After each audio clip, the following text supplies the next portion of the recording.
All right, and there'll be more election news for you a little bit later on in the full view after 6. In the meantime, South Africans will recount and take stock of the last 25 years on Saturday as they commemorate and celebrate Freedom Day. This freedom did not come easy, though. The country came close to a brink of civil war. The country also went through many phases before stability in 1994. Part of that history played out in Makhanda, formerly known as Grahamstown in the Eastern Cape. The City of Saints, as it was also known, is hosting the annual celebrations this year. It's a day for future generations to remember as the ratification of political freedom at the ballot box.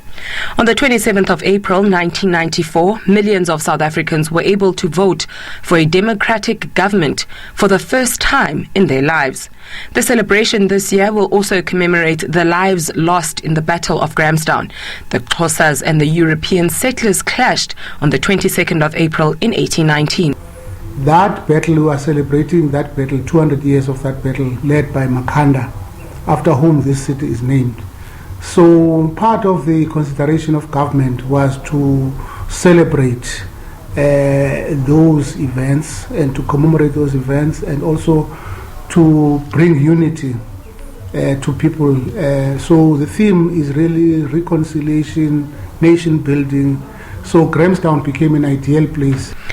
Grahamstown was named after John Graham. He led an army to clear 20,000 Xhosa tribesmen from the area. Recently, the town has been renamed, this time, to honor the man who led the Xhosa warriors against Graham, Makhanda. He is described as a Xhosa warrior, philosopher, prophet, and a military man. He was also an advisor to the Xhosa leader at the time, Chief Ndlambe. Makhanda surrendered in an attempt to broker peace. He was incarcerated on Robben Island. It is believed that he had a gift as a small boy, a spiritual gift, which he later on practiced as a diviner. Some would say in isiXhosa itola. So he was an advisor and a diviner under the leadership of Chief Ndlambe. The name change was not universally welcomed, but the Minister of Arts and Culture, Nathi Mthethwa, said that during the time of the Truth and Reconciliation Commission, it was recommended that the renaming of geographic features be a form of symbolic repatriation to address an unjust past. When you look at his history, it's significant because it represents any other warrior, any other soldiers that went into battle and fought against the British. And their names might not be known today, but I think Makhanda stands for those people. The people of Makhanda are living with substandard service delivery and water supply problems. They feel their rights are violated.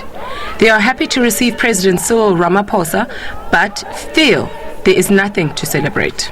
We cannot celebrate freedom. Freedom is not something that you are told that you are free. Once you are being told, it means there's everything wrong with that freedom. So we cannot celebrate freedom, not democracy. When people are struggling to have water, when the taps have run dry, if the taps have water, the water is contaminated. When the unemployment is skyrocketing, it's between 67 and 70%. It means if you meet 10 people on the streets, 7 of those people are unemployed. When people are swimming in unemployment and poverty, there is no way that we can celebrate freedom. No. The residents of this town, especially the residents of the east part of town, have had water outages for many years. They feel neglected. Of course, having the president of your country visit town is an opportunity that residents want to take up. But I'm confident that residents will make themselves heard. The challenges we have as a town are significant, and we have a lot of residents in this town who feel left out, and they've been speaking up, and their needs haven't been responded to. While South Africa celebrates Freedom Day, millions of voters are due to make their mark once again in the general elections next month, the outcome of which will affect the lives and future of the country for the next 5 years. Ifwe Bodi, SABC News, Makhanda.